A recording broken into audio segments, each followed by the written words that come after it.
친구를 나오는데 그 친구를 이웃이라고 해서 한번 읽어보시고 그 의미를 한번 새겨보세요. 이웃은, 참다운 내 이웃은 예수님밖에 없어요. 그리고 이웃이 되려면 자기 생명을 나를 위해서 주실 수가 있어야 돼요. 그래야 이웃이 돼요. 인간은 사람으로는 내 이웃이 없는 거예요. 그게 신약의 이웃의 개념입니다. 굉장히 중요한 내용이에요. 그래서 이웃 관계잖아요. 서로 사랑하라. 이웃 관계에서 사랑하는 거예요. 그리고 네가 네 자신과 같이 이웃을 사랑하라. 그래서 예수님과 나의 관계죠. 그것을 이야기하는 것이 인간 대 인간의 관계는 안 돼요. 그게 이웃이 될 수가 없어요.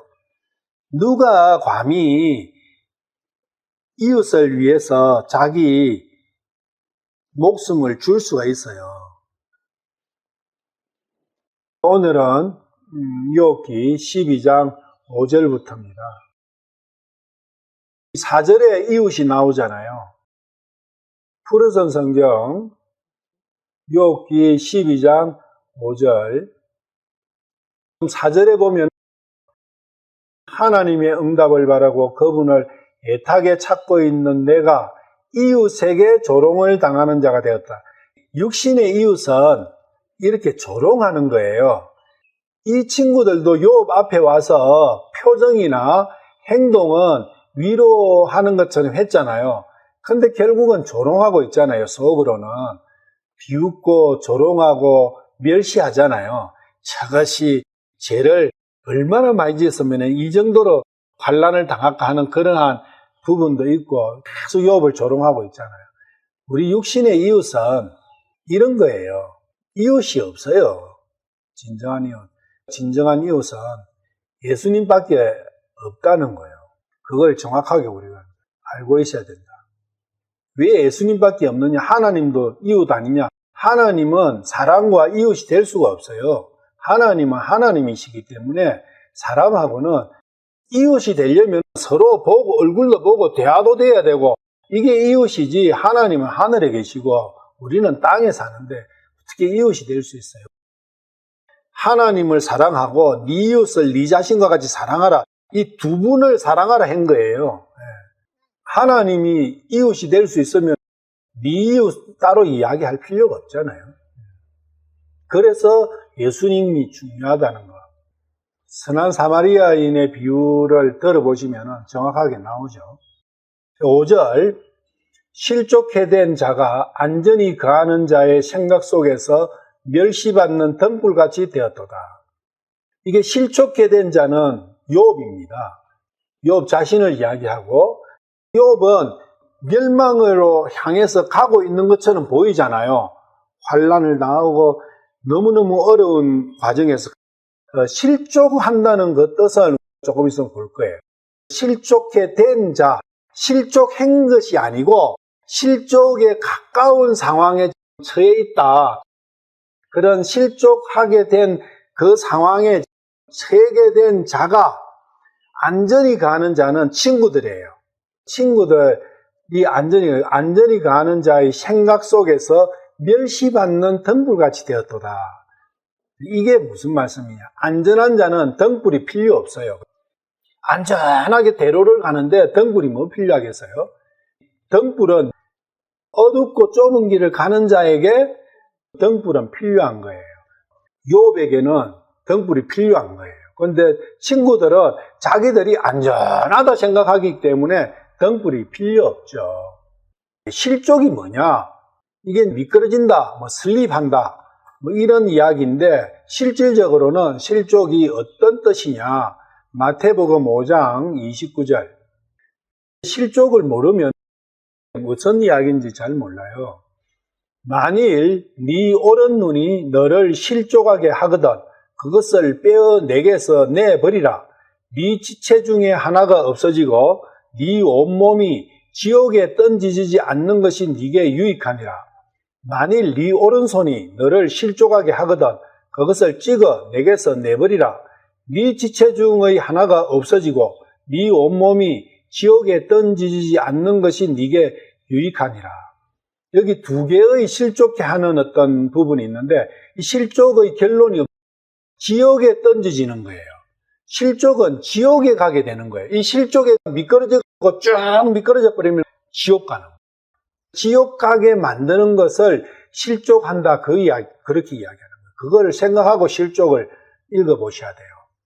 그리고 마태복음 18장 6절 7절이에요.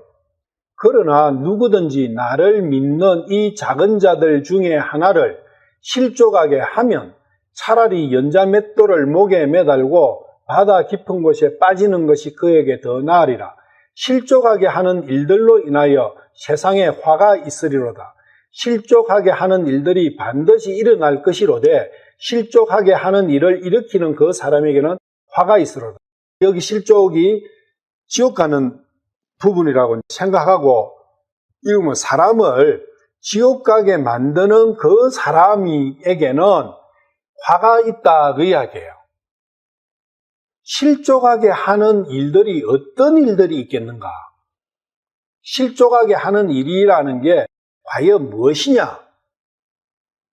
특히 여기에 보시면 18장에는 나를 믿는 이 작은 자들 중이라고 했잖아요. 믿는 자예요. 하나님을 믿고 예수님을 믿는 자예요. 이 믿는 자를 실족하게 하면 믿는 자는 기독교인이에요. 기독교 안이라고. 교회 안이라고. 교회 안에서 하나님의 왕국과 그 왕 대신 예수 그리스도를 정확하게 바라보고 더욱더 믿음을 자라게 해서 결국은 그분과 함께 영원한 그분의 왕국에서 살 수 있도록 인도하지 않고 대래 더 세상적으로 가게 만들면 그것이 실족하는 거예요. 그러면 세상적으로 간다는 건 우리가 믿을 때 어떻게 믿습니까? 세상을 끊잖아요. 세상을 끊어요. 회개한다고. 세상을 던지고 떠나요. 세상을 던지고 떠난 사람을 다시 세상과 붙여버리면 그게 실족해 하는 거예요. 성경을 가르치고 설교를 하는데 그게 분명히 설교도 믿음을 이야기하고 하겠죠. 성경 말씀을 이야기하겠죠. 그런데 그 결론이 자꾸 그 사람의 설교를 듣고 그 사람의 이야기를 듣고 하는데 결론이 나중에 내가 세상과 붙어버렸다. 이러면 그 설교한 사람은 실족해 하는 자가 돼버리는 거예요. 예수님께서도 그렇게 말씀하셨어요. 그 열매로 알 수가 있다는 거예요. 그 열매로. 포장은 얼마든지 할 수가 있어요. 성경 가지고 포장은 얼마든지 할 수 있습니다. 그렇지만은 그 열매는 속일 수가 없어요. 그 열매를 보니까 하나님께로 가던 사람도 되돌아서 세상하고 짝짝 돼버렸다. 돈을 탐하고 세상의 지위를, 세상의 명예를 온통 세상 거에 매몰되어 간다면 그 사람과 교제한 사람들은 분명히 실족해 하는 일을 일으키는 사람이 되는 거예요. 여기에서 욥의 친구들이 어떤 역할을 하는 거냐? 욥을 실족해 만드는 자예요. 왜? 종교로 보내니까. 야, 욥 너 믿은 그거 광신도야. 광신도 나왔잖아요. 그죠? 8장에서 나왔죠. 욥 너 신비주의야. 너 그렇게 믿으면 안 돼. 욥 친구들이 그렇게 이야기하잖아요. 욥 친구들아, 네가 열심히 살아야지 않느냐. 네가 할 수 있어. 행위를, 종교를 가리키는 거예요. 종교를 가리켜가지고 열심 내게 하는 거예요. 그러면 욥은 하나님을 축복하게 되는 거죠. 그러면 욥은 실족하게 되는 거예요. 친구들은 욥을 실족해 만드는 자들이에요. 그런데 이 자들에게는 화가 있는 거예요. 그렇지만 이 자들이 욥의 설교를 듣고 결국엔 이 자들이 하나님께 무릎을 꿇게 되는 축복을 받게 되는 거죠. 그 축복을 받는 과정에서는 욥의 인내와 욥의 믿음이 있었던 거예요. 욥이 만약에 이 자들의 말을 수용을 해버렸으면 욥도 망하고 친구들 이 자들도 망하는 거예요. 시편 119편 105절. 주의 말씀은 내 발의 등불이요 내 길의 빛이니이다. 오직 주의 말씀만이 등불이다. 주의 말씀만이 내가 실족치 않고 이 어두운 세상에서 제대로 살아갈 수 있도록 안내할 수 있는 유일한 등불이다. 근데 오늘 아침에도 밥을 먹으면서 이 믿음이라는 것이 얼마나 어려운 것이냐, 이 세상을 살아가면서 하나님의 말씀에 따라서 믿음을 가지고 살아간다는 것이 얼마나 어려운 일이냐. 왜 그런 이야기가 되냐면 음식이나 세상을 살아가는 데 있어서 내일을 위해서 오늘 뭔가를 저축하는 거 있잖아요. 저장하는 거. 소가, 돼지가 자기가 내일 먹을 것을 오늘 저장합니까? 안 하잖아요. 오늘 먹고 끝이에요. 또 내일은 내일이에요. 그게 믿음이거든요. 그런데 사람은 그게 안 되는 거예요. 오늘이 중요한 게 아니라 내일을 더 크게 생각해요. 내일을 어떻게 살 것인가 그것 때문에 오늘을 사는 거예요. 그러니까 내일을 위해서 오늘 저장을 하려고 하는 게 저장을. 광야에서 이스라엘인들이 하나님께서 유대인들이 고기를 원하니까 메추라기를 보내셨잖아요. 그때 많이 거둔 자들은 2톤을 거둬가지고 장막 안에 넣을 데가 없으니까 장막 밖에다가 가득가득 쌓아놓은 거예요. 그 자들은 그 고기가 이빨에 닿기도 전에 다 죽음을 당한 거예요. 우리는 믿음이 그만큼 없는 거예요. 하나님께서 백합화를 봐라. 저 하늘의 새를 봐라. 우리는 내일 일에 제일 많이 염려를 해요. 만약에 내일을 걱정하지 않으면 우리가 염려할 게 한 99%는 없어져 버려요. 예수님께서 오늘 염려는 오늘로 족하다. 내일 일은 내일 해라. 내일 걱정해라. 항상 현재가 중요한 거예요. 현재를 잘 살아라. 주어진 대로 살아라. 그런데 내일 일을 걱정하는 피조물은 유일하게 사람밖에 없어요. 유일하게 사람밖에 없다고. 그게 선악과의 독 때문에 그런 거예요. 선악과의 독이 그걸 만드는 거예요. 그렇다고 내일 내가 염려한다 해서 오늘 뭘 할 거였어요? 할 거 아무것도 없어요. 내일 일 때문에 오늘 때 빠지기 저축을 해놔봤자 암 걸려가지고 병원 들어가서 병원비 다 날리면 그게 뭔 의미가 있어요? 그리고 하나님께서 1년 쓸 거, 10년 쓸 거를 내가 저축을 해놨는데 오늘 저녁에 확 데려가시면 그게 뭔 의미가 있어요? 그런 말씀 한 개 한 개를 진짜 믿느냐 그 이야기예요. 그 말씀이 등불인데 등불을 스스로 버려버리는 거예요. 그게 하나님의 등불이다 그 이야기예요. 내가 안전하게 이 세상을 살아갈 수 있는 말씀이면 내일 그 염려하지 마라. 그런데 우리는 그런 말씀은 깃든이 안 들어와. 그러면서도 믿음을 이야기하고 찬송은 거룩한 찬송들을 막 부르잖아요. 그 말씀이 등불인데 그 등불은 온데간데도 없고 내 생각대로 살고 있지 않느냐.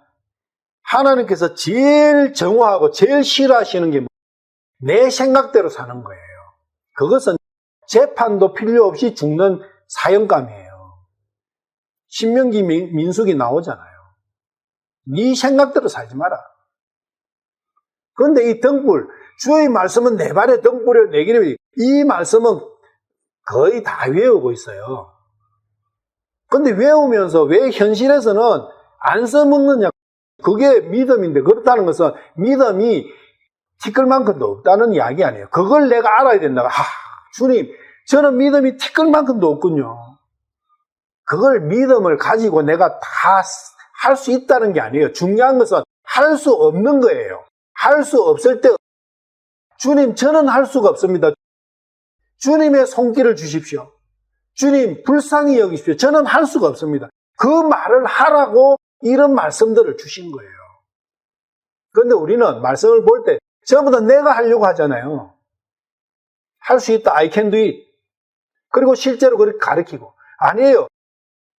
하나님께서 이거 해라 저거 해라 말씀하신 그것은 그걸 할 수 있다고 한 게 아니라 그걸 통해서 저는 못하는군요. 저는 완전히 무능력하군요. 저는 죄밖에 안 지르는군요. 주님, 저는 너무나 불쌍합니다. 주님, 불쌍히 여기십시오. 저는 할 수가 없습니다. 그러면 주님께서 100% 거기에 대해서 해답을 주시는 거예요. 거기서 구해 주시는 거예요. 나에게 힘을 주시고, 나에게 길을 가르쳐 주시고, 나의 손을 잡아 주시고, 종국에는 그분 안으로 나를 인도해 보시는 거예요. 그분과 한 몸이 되게 만들어 주시는 거예요. 그러면 내가 뭐 문제가 있어요? 주님과 한 몸인데. 그걸 하라고, 이거 해봐라, 저거 해봐라, 하신 거예요. 그런데 실족해 하는 자들은 어떻게 가르치냐? 그래, 이거 해야 된다, 저거 해야 된다. 그거 아니에요. 할 수 없어요. 반죽은 사람이 뭘 하겠어요? 나는 해야 돼. 주님께서 하라 하셨으니까 나는 해야 돼. 나는 그리고 할 수 있어. 그게 교만이다. 교만이 모든 죄의 원모는 교만에서부터 나온다. 제일 큰 죄는 교만이다. 그 교만은 I can do it. 나는 할 수 있어. 이것도 하고 저것도 하고 나는 할 수 있어. 요거 조금 몇 개는 내가 참 어렵지만 그래도 대부분 할 수 있어. 그거 교만이에요. 그것이 가장 큰 죄라고. 죄의 원본이라고. 왜 사탄이 됐습니까? 교만 때문에. 하나님과 비길이라. 내가 하나님께 부탁할 일이 뭐 있고, 내가 하나님 앞에 무릎 꿇을 일이 뭐 있고, 없다 그거지. 나도 할 수 있다. I can do it. 그것이야말로 죄의 뿌리다, 원본이다. 그걸 항상 알아셔야 된다. 잠언 6장 23절. 그 명령은 등불이요, 그 법은 빛이며 훈계하는 책망들은 생명의 길이니라. 그러니까 하나님의 명령과 법과 훈계하는 책망들은 그것이 생명의 길이고 그거야말로 우리를 살리는 것이다. 그러면은 모든 하나님의 명령은 어디에 들어있다고요?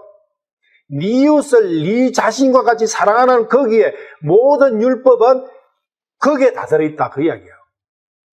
그러니까 다들 어떻게 한다고요? 이웃 사랑하러 쫓아다니는 거예요. 그것은 내 이웃을 너무나 모르는, 그래서 답답하니까 예수님께서 네 이웃은 이 사람인 이웃이다. 선한 사마리아인인 이웃이다. 그러니까 사마리아인을 너는 네 자신과 같이 사랑해라. 서로 사랑하라 하니까 서로를 전부 다 전 인류를 가지고 서로를, 아니에요. 서로는 상대가 있는 거예요. 그 서로의 상대가 내 이웃이고 그 내 이웃이 예수님이시다. 예수님을 사랑하면 모든 것이 다 되는 거예요.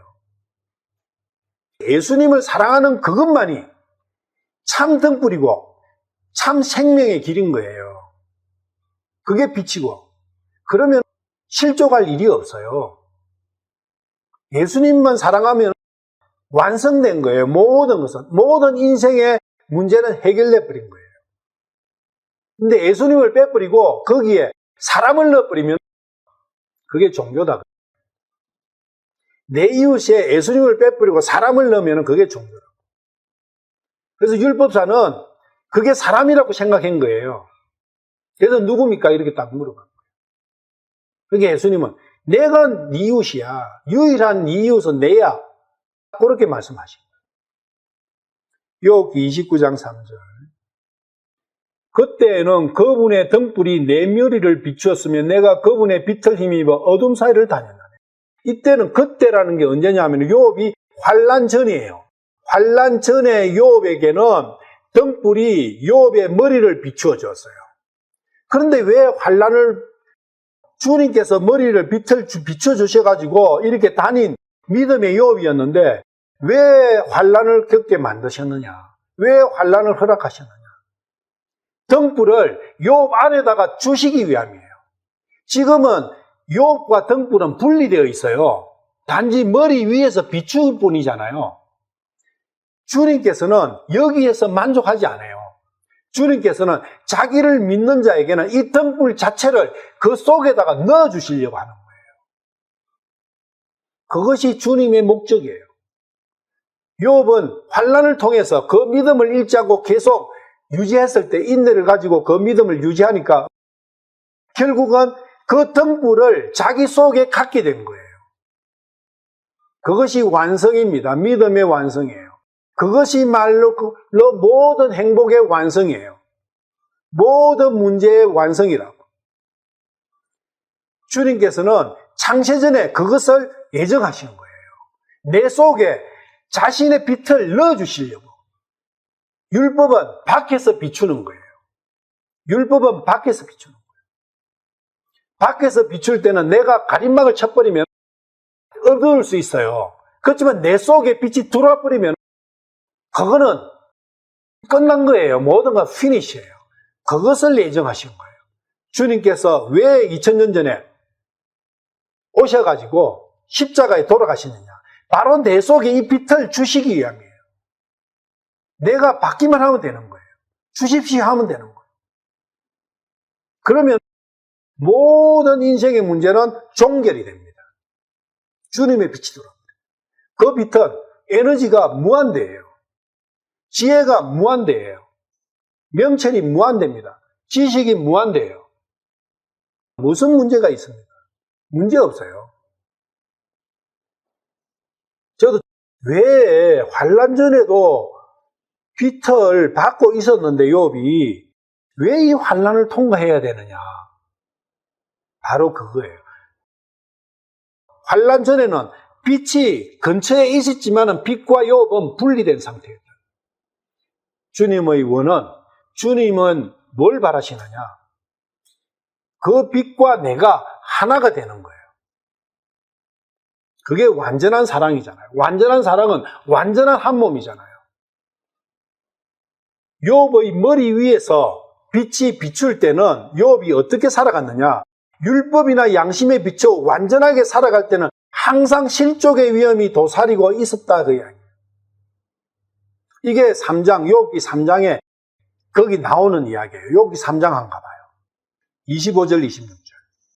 내가 크게 두려워하던 것이 내게 임하였고 내가 무서워하던 것이 내게 이르렀다. 욥이 두려워하고 있었던 거예요. 욥 머리 위에서 빛이 비추었지만 욥은 항상 두려움에서 벌벌 떨고 살았던 거예요. 그 당시 욥은 안전도 없었고 안식도 없었고 평온함도 없었고 했는데 고난이 지금은 이르렀다.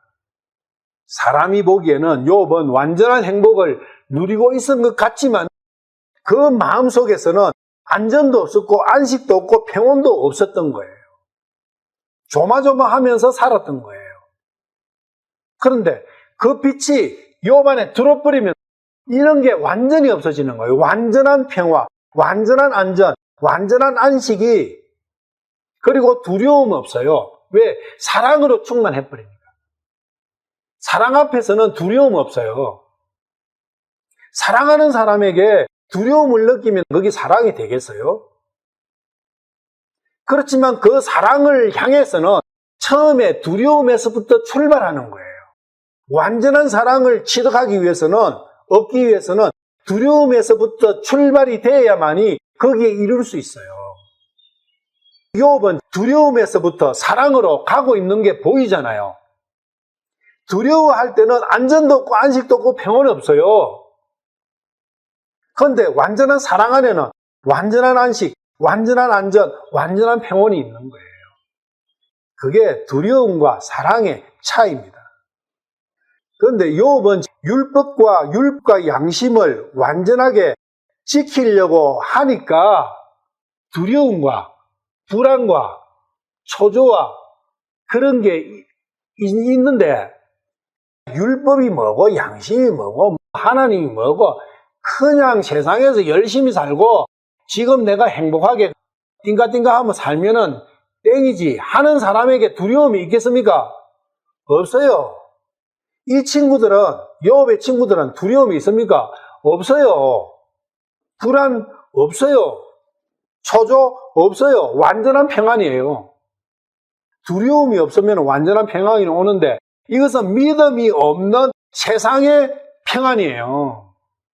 이 평안하다 할 때 하나님의 심판이 내리시는 거예요. 법 없이 사는 사람은 항상 안전하고 항상 행복하게 느끼는 거예요. 법 없이 사는 이자들은 마지막에 지옥이 기다리고 있죠. 심판이 기다리고 있죠. 시편 123편 4절. 안락한 자들의 조소와 교만한 자들의 멸시가 우리 혼에 극도로 차이는 이게 욥의 상황이죠. 욥은 조소와 멸시를 한껏 받고 있어요. 누구에게? 안락한 자들과 교만한 자들. 즉 이 안락한 자와 교만한 자는 친구들이죠. 친구들은 무서운 게 없어요. 그리고 하나님의 명령 말씀만 하시면 내가 다 지킬게요. 교만이죠. 이 자들은 평온해요. 죽을 때도 관에 못 들어갈 만큼 피둥피둥해요. 믿음의 사람을 친구들 같이 이렇게 사는 사람들이 항상 조롱하고 조소해요. 너 왜 그렇게 살아? 사서 고생하네? 그래서 욥은 진짜 심각한 상태에 놓여 있지만은 친구들은 안전한 상황이에요. 그런 상황에서 욥이 아무리 믿음의 진리를 말해도 종교적이고 세상적이고 윤리도덕적인 기준으로 살아가는 친구들은 그것을 조롱하고 멸시할 수밖에 없어요.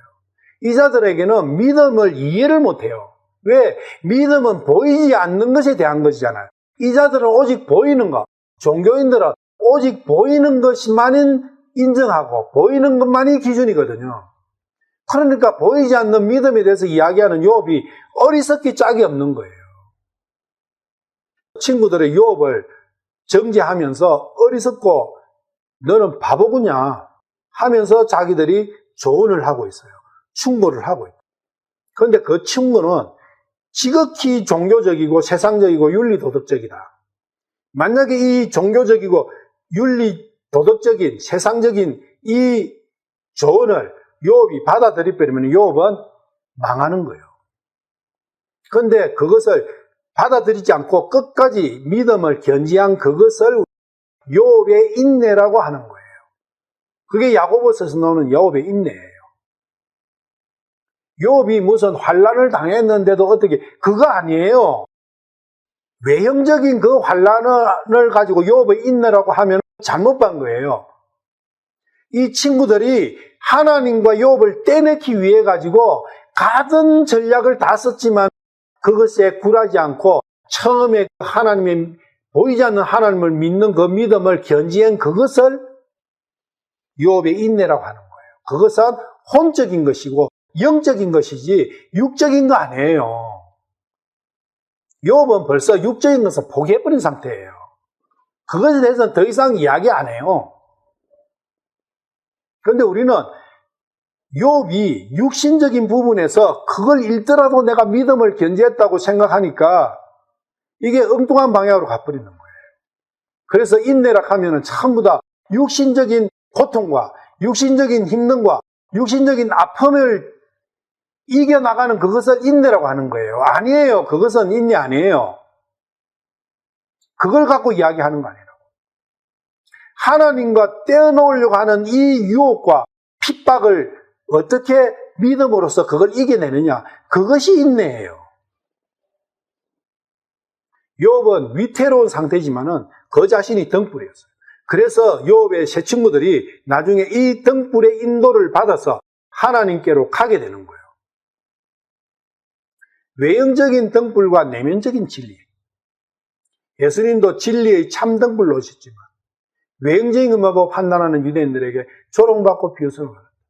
전부 다 내면적인 거잖아요. 성경은 내면적인 걸 이야기하지 외형적인 것을 말씀하시지 않습니다. 단지 외형적인 것을 말씀하실 때는 왜 모르니까 내면적인 것을 모르니까 알아라고 그것을 알아라고 외형적인 것을 들어서 말씀하신 것이지. 시편 66편 9절 그분은 우리의 혼을 붙드사 혼의 문제예요. 주님께서는 내 혼을 붙들어 주시는 거예요. 혼은 보이지 않는 겁니다. 그래서 믿음은 혼과 관계 있는 것이지 육신과 관계 있는 거 아니에요. 나의 혼을 붙드사 생명 속에 있게 하시며 우리의 발이 흔들리지 아니하게 하시는 이시로다. 모든 것은 보이지 않는, 왜 혼이냐? 혼은 하늘이에요. 육은 땅이에요. 하나님께서는 땅의 것은 관심이 없습니다. 어차피 그것은 썩고 문드러지고 불타 없어질 것이기 때문에. 이 혼, 하늘은 하나님 거예요. 그래서 하나님은 하나님 것에 관심이 있으신 거예요.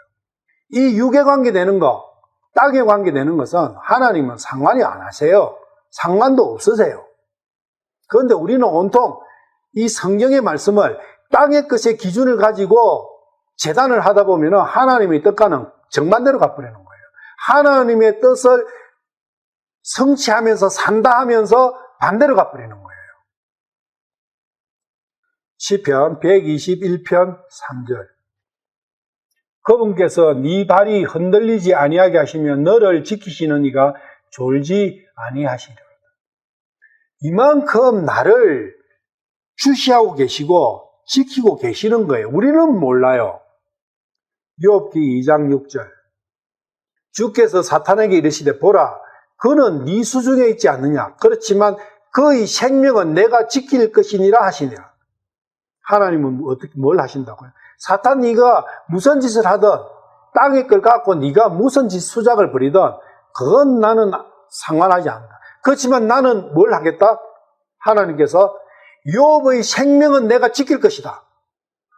욥은 몰라요 지금 이 상황을. 이 상황은 하늘에서 일어난 일이기 때문에 사탄과 하나님 사이에서 오간 그러한 싸움이기 때문에 욥은 알 수가 없어요.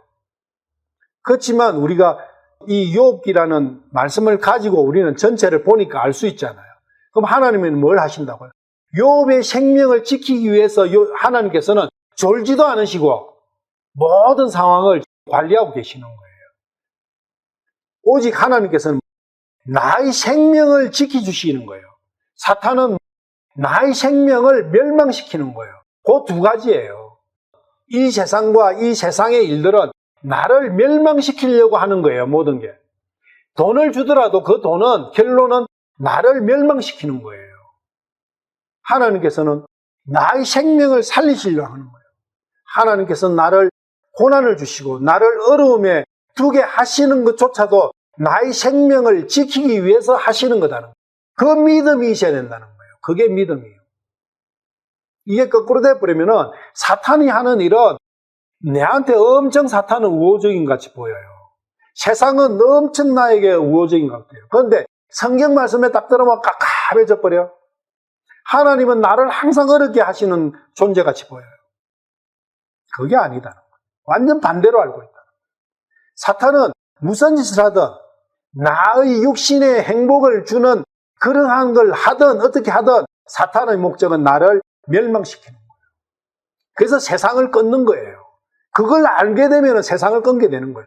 이 세상이 나의 앞에서 돈을 흔들고 명예를 흔들고 지위를 흔들어봤자 그것은 나를 멸망으로 이끌어가기 위함이지 진정한 나의 행복을 위함은 아니라는 거. 그것을 알게 되면 단호하게 끊는 거예요. 그리고 진정한 나에 대한 행복, 완전한 행복을 주시는 그분은 오직 하나님이시다는 그걸 믿을 때 다 끊고 하나님께로 갈 수 있는 거예요. 이 내 생명까지도 나의 육신의 죽음까지도 불사하면서 하나님께로 가는 거예요. 그것이 믿음이고 그것이 성경에서 말씀하시는 궁극의 말씀이에요. 타협은 없어요. 6절 황폐케 하는 자들의 장막들은 형통하고 하나님에 대해서 자신의 필요에 따라 아무 말이나 찌꺼린 자들은 평안하니 하나님을 마치 자신의 장식물처럼 여기는 자. 황폐케 하는 자들의 장막은 형통한 거예요. 맨날 죄만 짓고 말씀하고 거꾸로 가고 하나님이 어디 있느냐 하는 그 자들, 그 자신의 혼과 다른 사람들의 혼을 황폐하게 만드는 생명수를 없애버리고 사막으로 만드는 그러한 자들은 형통하다 그 이야기예요. 시편 73편. 이 시편 73편이 그렇잖아요. 맨날 악만 저지르고 하나님이 어디 있느냐 하는 그러한 자들의 육신 이 세상에 있을 때의 삶에 대해서 이야기하는 거예요. 1절부터 하나님이 참으로 이스라엘 중 마음이 정결한 자에게 선을 행하시나. 이 마음이 정결한 자가 아삽 자신이에요. 아삽 자신은 마음이 정결했던 거예요. 선을 행하시나 나는 그의 실족 앞에 했다. 여기 실족이 나오죠.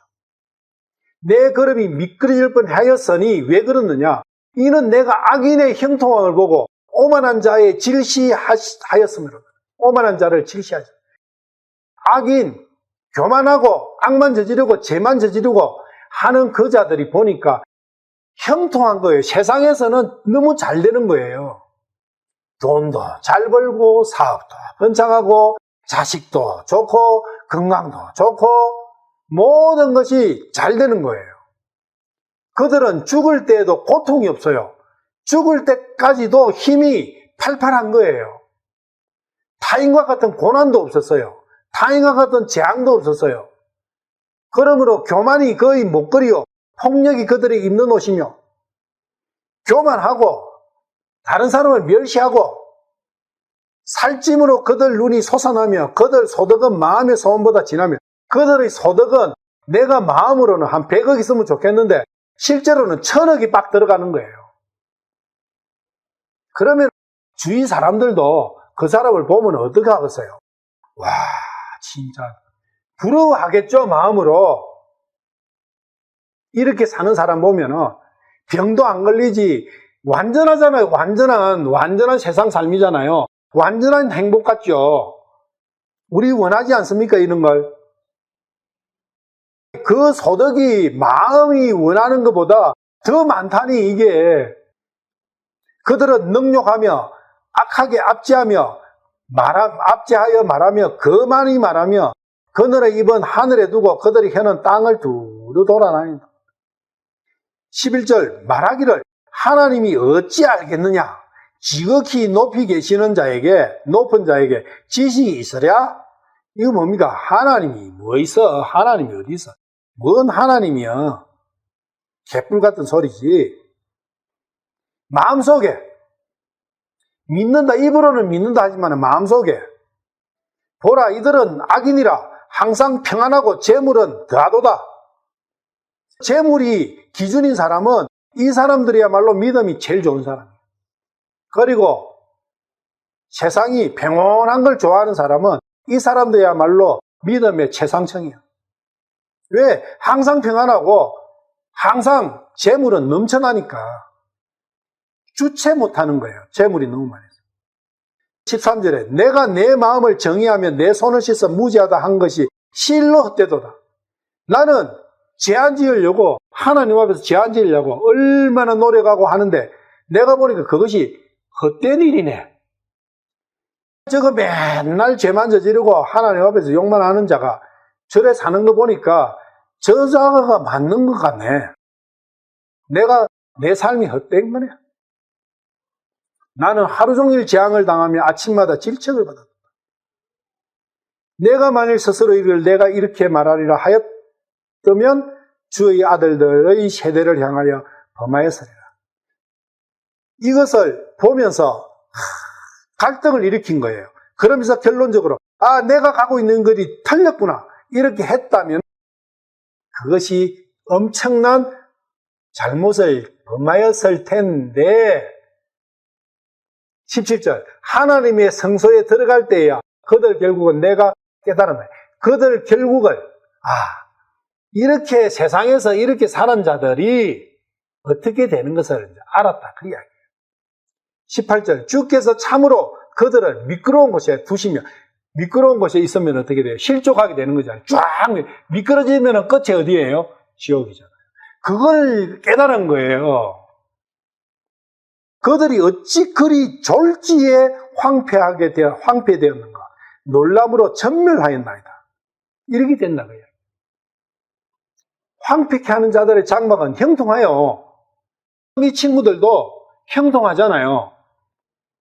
시편 73편하고 12장 6절하고 똑같은 말씀이에요. 에레미야 12장 1절 2절. 오 주여, 내가 주와 변론할 때에 주께서는 어려우시니이다. 그럼에도 내가 주의 심판들에 대하여 주께 아뢰고자 하오니 어찌하여 사악한 자들의 길이 형통하니까? 어찌하여 크게 배신하는 자들이 다 행복하나이까? 주께서 그들을 심으셨으므로 참으로 그들이 뿌리를 내딛고 그들이 자라서 참으로 열매를 맺나니 그들이 입으로는 주와 가까이 있으나 속 중심에서는 멀리 있나이다. 아는 거예요. 에레미야 시대 때 에레미야 말고 제사장들이나 왕들이나 이런 사람들이 거룩하죠. 말은 번지르하죠. 그런데 그 속 중심은 하나님 안 믿어요. 그런데 그 자들이 형통한 거예요. 너무나 잘 되는 거예요, 모든 게. 그리고 그 자들은 너무 행복한 거예요. 그런데 에레미야는 어때요? 진짜 에레미야는 믿음의 사람이고 하나님의 사람이에요. 그런데 에레미야는 맨날 도망 다녀야 되고 맨날 두드리 맞아야 되고 뺨 맞아야 되고 침뱉음을 받아야 되고 우물 속에 가두어야 되고, 이게 믿음의 사람과 믿지 않는 사람은 세상에서는 그렇게 되는 거예요. 세상에서 잘 되고 어떻게 세상의 기준을 갖고 믿음을 판단하지 말라는 거예요. 그런데 우리는 그렇게 판단하고 있지 않습니까? 내가 만약에 덜컥 암이 걸렸다 하면은 주위에서 야, 너 믿음 한번 체크해봐. 너 요새 죄진 거 없어? 너 뭔가 문제가 있는 것 같아. 하나님 앞에 너 말씀 앞에서 한번 체크해봐. 그래 하지 않습니까? 그거는 완전히 거꾸로 간 거예요. 뭔가 내가 사업을 하다가 팍 망해버렸어요. 그러면은 주위에서 신방을 와서 너 너무 그 돈 버는데 너무 그거 신경 쓴 거 아니야? 하나님 앞에 큰 잘못 저지른 거 아니야? 잘 생각해봐. 분명히 죄가 있을 거야. 그렇게 하지 않습니까? 그런데 반대다 그 이야기예요. 그렇게 했을 때 가면은 교제를 할 때 올바른 믿음의 사람이라면은 당신은 축복을 받았어요. 하나님께서 분명히 당신에게 관심을 갖고 계시고 하나님의 손길이 당신에게 와 있어요. 당신은 축복받았어요. 이 세상과 끊어질 수 있는 절호의 기회를 주셨군요. 하나님께 감사의 찬양을 올립시다. 이렇게 돼야 되는 거예요. 낫지 못할 질병 앞에서 하나님 감사합니다. 이 질병을 주셔가지고 제가 하나님 앞에 갈 수 있는, 하나님을 올바로 볼 수 있는 눈을 띄워주신 것을 하나님 너무나 감사합니다. 하나님. 그러한 외침이 나와야 되는 거예요. 세상과 끊어질 수 있는 철호의 기회를 주신 거 아닙니까? 그런데 그게 무슨 죄입니까? 그렇다면은 바울이나 베드로나 2000년간 수없이 고난당하고 핍박받아고 간 참 그리스도인들은 다 죄덩거리예요. 세상과 끊어지는 것은 축복 중에 축복인 거예요. 그것은 하나님께서 해주셔야 되는 거예요. 하나님에 대해서 자신의 필요에 따라 아무 말이나 찌꺼리는 자들은 평안하네. 뭐냐면 하나님을 믿는다고 그래요. 이 새 친구들도 하나님 믿어요. 하나님을 믿는다 하면서 자신의 필요에 따라서 이때는 이 이야기하고 저때는 저렇게 이야기하고 아무 때나 자기 편리한 대로 하나님을 갖다 쓰는 거예요. 우리 신앙생활 한다면서도 그거 참 많아요. 우리 교회 가보십시오. 하나님을 덜먹이 가지고 설교하지 않습니까? 그들은 평안해요.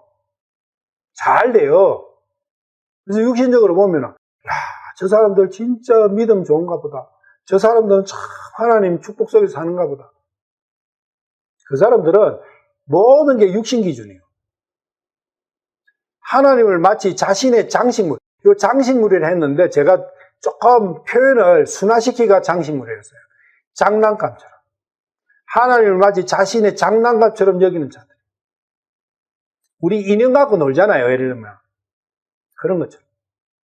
하나님을 자기를 꾸미는, 자기 자신을 꾸미는 한 장식물로 여기는 자들이에요. 그리고 자기의 성공을 위해서 하나님을 활용하는 자들이에요. 그게 친구들죠. 친구들은 하나님을 마치 도깨비 방망이처럼 여기는 자들인데 그들은 사람의 마음밭을 황폐하게 만들고 사람의 마음밭이 황폐하게 되면 열매가 안 나고 거기는 수목이 자랄 수가 없어요. 그렇게 만드는 자들이다. 그때그때 상황에 따라 하나님을 가져다 활용하는 자들이에요. 너무나 많죠, 우리 주위에. 오히려 세상이 이래서 형통하고 평안하니 이해가 안 된다는 것이에요. 이것도 아리까리한 거예요. 아니, 이런 자들이 바로 번개로 한 방에 팍 벼락 맞춰가지고 가야 되는데 그게 아니고 엄청 행복하고 잘 되는 거예요. 그렇게 이해가 안 되는 거예요, 이게. 이들은 하나님조차도 자신을 위한 한 존재로 인식하는 그게 뭐예요? 인본주의자다. 옛날에 지구가 이 우주의 중심이라고 생각했잖아요. 태양도 지구를 위해서 지구 모든 게 지구가 내라고 생각해 보세요. 이 세상에 있는 모든 것은 내가 중심이다. 하나님조차도 내 주위에 떠 있는 태양이다. 그것을 우리는 인본주의자를 하는 거예요. 인본주의. 사람이 모든 게 주인이다. 사람이 가장 중요하다. 사람이 중심이다. 아니에요. 세상은 하나님이 중심이에요. 예수님이 중심이라고.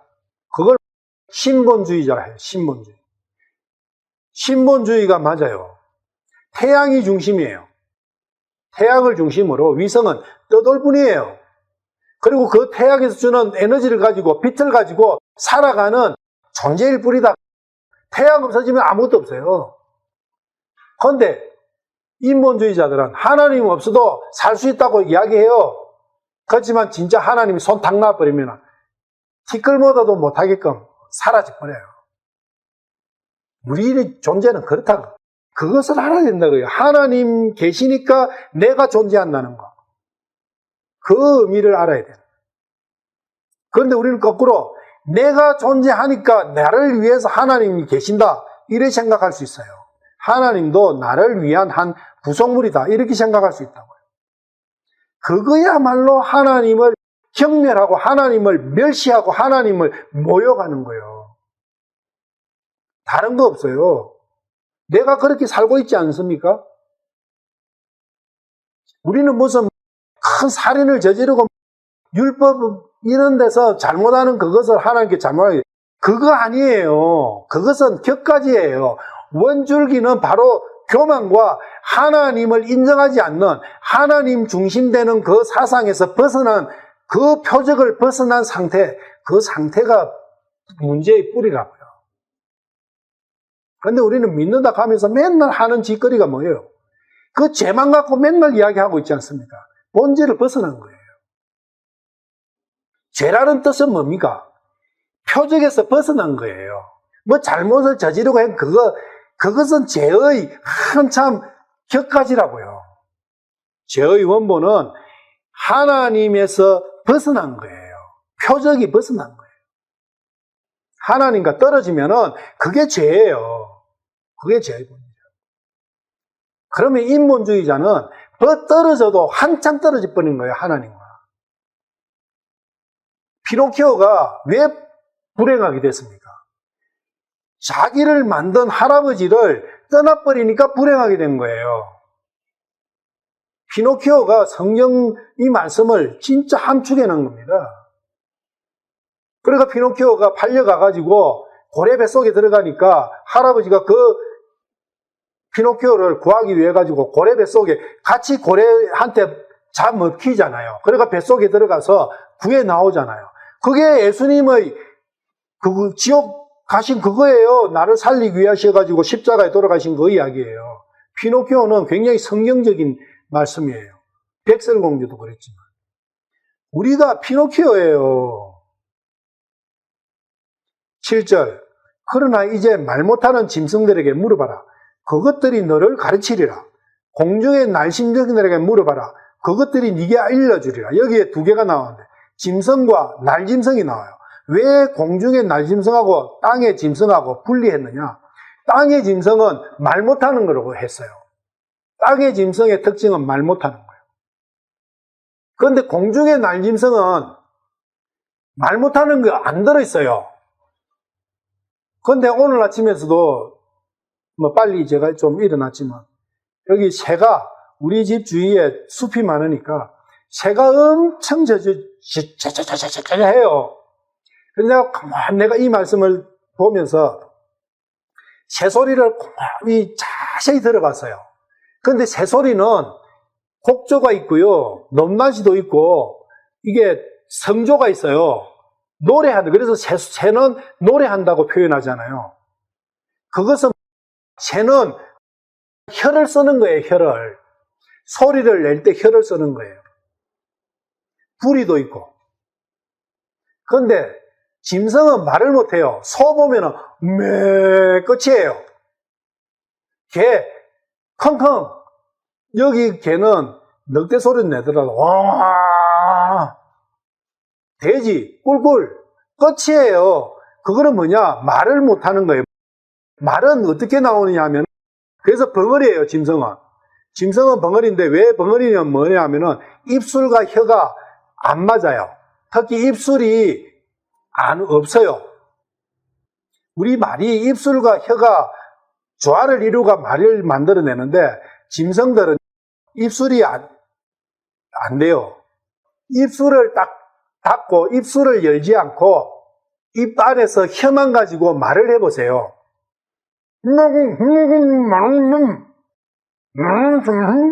이거요, 우리 텔레비에, 지금 저는 훈련이 잘 안 돼가지고 잘 못하는데 텔레비에 인형극 있어요. 인형극. 그 어린이들 그 영화 있잖아요. 애니메이션 같은 거, 이런 거 보면 짐승들이 나오거든요. 그러면 짐승들이 입을 쫙 벌리다가 쭉쭉 하면서 말을 해요. 그것을 어떻게 말하는 줄 알아요? 사람이 말할 때는 입술을 열어서 말하는데 그 짐승들을 말할 때는 입술을 닫고 혀만 갖고 이야기해요. 그걸 복화술이라고 해요. 그래서 복화술을 훈련을 하면 제법 해요. 짐승은 벙어리예요. 입술 없는 짐승은 말을 정상적으로 못하니까 그런 소리들이 나오는 거예요. 벙어리는 짐승이에요. 짐승과 같은 거예요. 그런데 짐승보다 더 못해. 왜? 여기서 짐승이 말한 적이 있어요. 발람한테 나귀가 말했잖아요. 베드로후서 2장 16절. 자기의 불법으로 인해 책망을 받았으니 곧 말 못하는 나귀가 사람의 음성으로 말하여 그 대언자에 미친 것을 막았느니라. 발람 이야기죠. 나귀가 말을 해가지고 발람을 교훈한 거예요. 하나님을 믿지 않는 자들은 짐승보다 못하다, 그 이야기입니다. 짐승이 너를 가르치리라. 실제 그렇잖아요. 이제 말 못하는 짐승들에 물어봐라. 그것들이 너를 가르치리라. 그리고 공중의 날씬하게 물어봐라. 그것들이 네게 일러주리라. 지식, 이 세상 만물의 이치를 짐승한테, 그리고 날짐승한테 배워야 된다. 여기 오면은 짐승도 많고 새도 많고 그래서 살펴볼 수 있어요. 베드로후서 2장 16절, 나귀에서 배우는 발람, 사람을 가르치는 거예요. 그래서 믿지 않는 사람보다는 짐승이 낫다, 그 이야기예요. 짐승한테 배울 게 뭐냐? 짐승은 속이지를 않습니다. 그리고 짐승은 생긴 대로 살아요. 하나님께서 주신 하나님의 법칙 속에서 그냥 법칙대로 살아요. 아까도 우리가 이야기했지만 뭐 짐승이 내일 거 걱정해가지고 오늘 뭐 자기 먹을 걸 좀 남겨놨다가 내일 먹지, 뭐 그렇게 비축을 하고 뭐 그래 합니까? 안 하잖아요. 주어진 대로 그냥 오늘 먹을 만큼 배 불뚝하게 먹고 내일 또 풀 저거 별로 많이 없으면은 또 많이 뭐 안 먹고 주어진 대로 살아요. 진짜로 내일 일 염려 안 하면서 살잖아요. 나귀에게서 배우는 발람, 베드로후서 2장 16절, 이사야서 1장 3절, 소도 자기 주인을 알며 나귀도 자기 주인의 구유를 알건만은 이스라엘은 알지 못하며 내 백성은 깊이 생각하지 못하는 거다. 이런 부분이서 짐승보다 못하다는 이야기예요. 소도 자기 주인도 알고 나귀도 자기 주인의 구유를 알지 않은데 이스라엘은 자기의 주인이 누군지 모른다 그 이야기예요. 생각을 안 한다 그 이야기예요. 지금 우리도 마찬가지예요. 나를 만들어진 참나의 주인이 누구시냐? 하나님 아니시냐? 그분이 예수 그리스도의 나를 창조하신 분이 누구시냐? 그걸 모르면서 살아가는 것이 어떻게 그게 정상적이냐? 나의 주인이 누구시냐? 주 예수 그리스도, 그 주 예수의 주가 주인이라는 거거든요. 그건 뭐예요? 왜 주인이에요? 나를 만드셨으니까 그분 만드신 분이 주인이죠. 그런데 과연 나를 만드신 나의 참 주인이 예수님이시다. 그것을 얼마나 생각하고 믿고 있느냐. 그냥 알고 성경에서 그래 이야기하니까 그렇겠지. 그거냐. 그것이 내가 10만 원 있으면 옷을 한 개 살 수 있다. 그거 믿는 거하고 하나님이 예수님이 내 창조이다. 그거하고 믿는 강도에 대해서 생각을 해보세요. 내가 2만 원이 있으면 좋은 밥을 사 먹을 수 있다.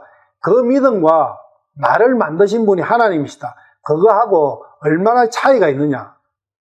아마 천지 차이가 있을 거예요. 그러니까 동물보다 짐승보다 못한 거죠. 예레미야 8장 7절. 참으로 하늘의 황새는 자기의 정한 때를 알며 산비둘기와 두루미와 제비는 자기의 올 때를 지키거늘 내 백성은 주의 심판을 알지 못한다. 아까는 주인을 모르는 부분, 그리고 짐승한테 배워야 되는 부분, 그 두 가지를 했는데 지금은 세 번째예요. 세 번째는 때를 모르는 거예요. 그리고 자기가 앞으로 어떻게 될 건지 모르는 거예요. 제비도 자기가 올 때 3월 되면 오잖아요. 제비가. 강남 같은 제비. 두루미가 북쪽에 갔던 두루미가 오잖아요. 그 때는 정확해요. 때를 정확하게 알고 있다 그 이야기죠. 그런데 우리는 내 때가 지나가면 그 다음에 어떻게 될 건지 생각을 안 하는 거예요. 주의 심판을 알지 못하는 거예요. 심판에 대해서 있기는 있겠지. 그 심판은 내 모르는 어떤 시점에 올 거니까 관심 없어요. 내일을 위해서 보험 드는 거, 돈 벌어야 되는, 저축해야 되는 그것은 내일에 대해서 철두철미하게 하는데 내일이라도 심판이 도래할 것인가? 그 부분에 대해서는 감각이 없는 거예요. 그러니 새나 짐승보다 못한 정도가 아니라 잽이 안 되는 것이 우리 하나님을 믿지 않는 인간이지 않느냐. 얼마나 하나님께서 깝깝했으면 이렇게도 말씀을 하시느냐. 짐승들, 난리성들은 모두가 약육강신의 법칙, 이게 무법천지가 아니고 법칙이에요. 약육강신의 법칙 속에 살아가지만 정결한 것들은 맹수들의 사냥감이 돼요. 이 정결한 것들은 제사를 지낼 수 있는 그런 것들은 풀만 먹잖아요. 근데 맹수들은 그것들을 먹어야 돼. 풀을 먹는 게 아니라. 이게 사탄하고 우리의 관계하고 비슷하지 않아요? 그렇지만 이러든 저러든 태어나서 죽는 것은 일반이다.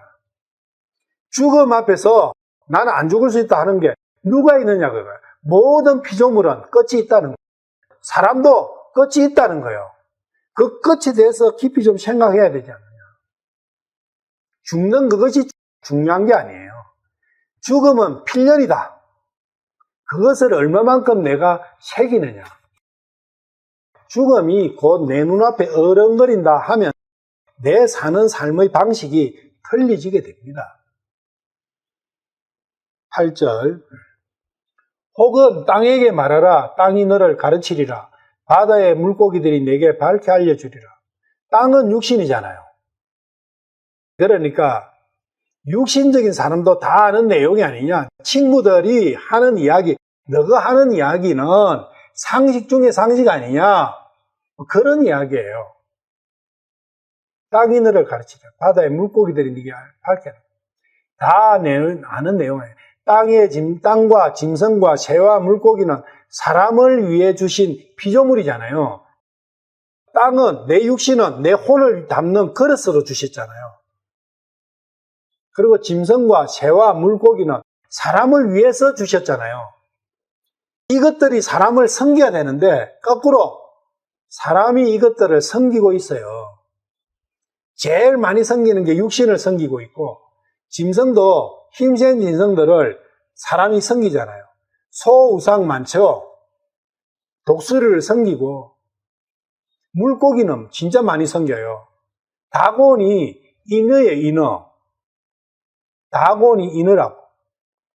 인어를 섬기잖아요.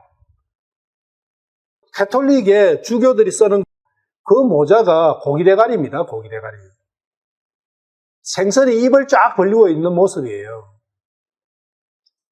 생선을 옛날에는 엄청 섬겼어요. 다곤이 생선이거든요. 물고기 신이에요. 우리 여기 쉐다곤 다곤이잖아요. 사무엘상 5장 4절.